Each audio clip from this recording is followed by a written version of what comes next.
my YouTube channel, and if you have not subscribed, please kindly hit the subscription button now. So on today's episode, we're having a nice session with M.S Ibrahim, Senior Advocate of Nigeria. It's going to be a wonderful session. Please come with me. Good afternoon, ladies. Good afternoon. Good to finally meet you, sir. Pleasure of mine. And if I can start with congratulations once again, you're confirming. Thank you very much.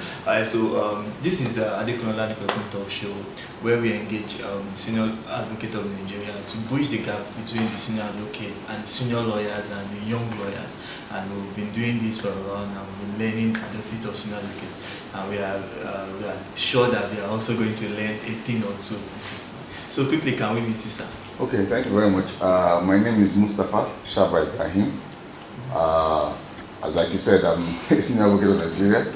I was called to Nigerian Bar in 2005. I graduated from M.S Ibrahim University 2004. Of course, I was in the Nigerian Law School, Lagos campus. I like to call it the only campus because that's what we call the origin campus.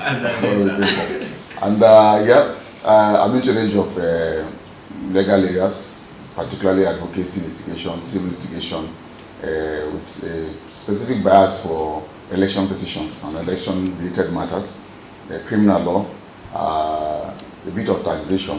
Of course, my bias for advocacy comes from the fact that I am a student of the Great School of Ricky Tarufa, Senior Advocate of Nigeria. That's where I cut my teeth as an advocate for about 6-7 years before I set up M.S Ibrahim & Co. in 2012, and that's been advocacy since then. Okay, sir. So quickly, sir, do you mind sharing with us what motivated you to study law? If I'm being sincere, I actually wanted to read economy. I wanted to be an economist because my elder brother, who brought me up with like a father to me, was an economist, and all I ever wanted was to be him. But sometime in SS2 of my secondary school, we got engaged in debates. And then, for some reason, I became one of the school's well-known debaters, and we're debating with other schools here in Abuja, because I went to Federal Government College, Kwale, Abuja. So we did a lot of debates round, and somehow I became famous for it. And then I started thinking, what if this became a career path? And by the special grace of God, in 1999, I got admission into M.S University to study law, and that has been my passion since then. Yes. Good to know, sir. So, do you have any jurists you admire so much? Why your formative law student? Yes, it's been ascending from the days of the law student. I was always captivated by the likes of YFO JSC. I would go a long time in the library and read the in-depth thinking of that jurist. It was someone that always used to I admired because of their thought process, because of the articulate nature that they delivered their judgments. Eko JSC too was one of those people that I also used to admire. In more recent times, prior to his retirement, likes of Justice Eko, then also now the likes of Agim, JSC, these are people that you always want to see, because the thought process for me, for a lawyer, is very important. How to think out of the box, or how to bring people into your reasoning. That has always been one feature that I've always been working. Thank you. And so my next question is, at the risk of blowing your wheels, because I know you're interesting and I know you've handled a lot of cases, but there is this particular question that most young men want to know about it. That has there been any case you did that got you fulfilled as a legal practitioner? Well, like you said, it's our duty to be humble, but I think we've done quite a few. I think the most recent that was more close to home was a House of Rep matter we did in the last election cycle. I actually did it for my elder brother, who was denied his win. So we went to election tribunal as petitioners. We were able to bring about 38 witnesses, and the tribunal didn't agree with us. But at the Court of Appeal, they agreed with us and they returned him elected, because our main ground was that he won by majority of lawful votes cast. So I remember that with nostalgia, because it was a very happy moment for us. Yes. Congratulations once again. Thank you very much. So let's see, as we bring the show to a close, what would be your advice for young lawyers who actually desire to be a senior advocate of Nigeria someday, and for some that actually do not want to be a senior advocate, but they want to be prominent.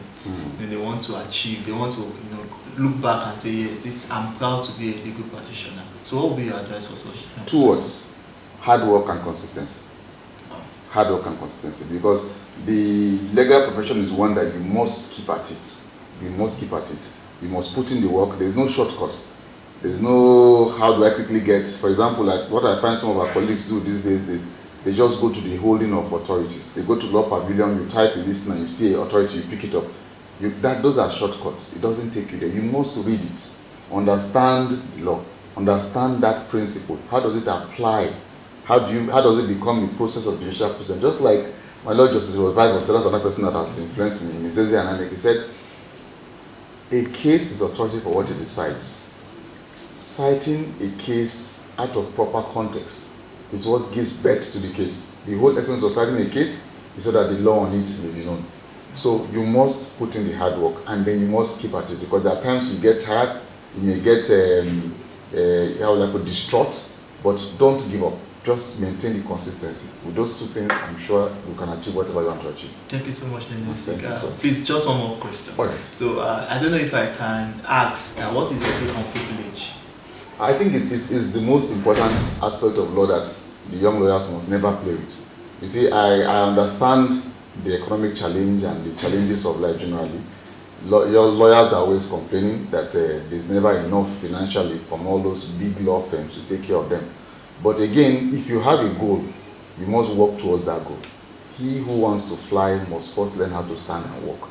You cannot just go and fly. So you must take it. Pupillage is the most important element for any lawyer, because pupillage gives you that exposure, that training, so that when you do it and you decide to branch on your own, you already have that. Like I said in the course of talking, I call myself a descendant of Ricky Talfa, because that was where we got our pupillage, and that set the standard for what we have created today. So it's a very important element that young lawyers must find a way to control, no matter how difficult or how tough the terrain may be.